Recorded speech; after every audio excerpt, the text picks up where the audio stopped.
Uy egalarini aytishi bo'yicha 120 ming dollar deyishyapti. Chirchiq shahri 5 sotkada hovli uyimiz sotilyapti. Maydoni 5 sotkadan iborat. Fasadimiz 15 ga 30. Videoga like bosib qo'yish esdan chiqmasin.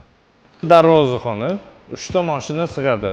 Sizlar nima deb o'ylaysizlar? Bu yerda qishki oshxonamiz, ichida hamma jihozlar qoladi. Xolodilnikni qaranglar, kattaligini.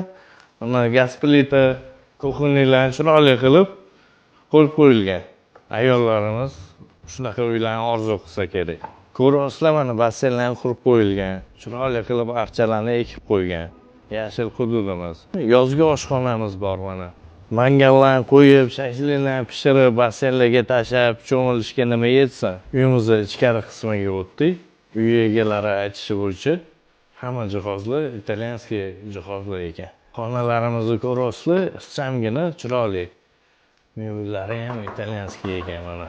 Bu yerda umumiy sanuzelimiz.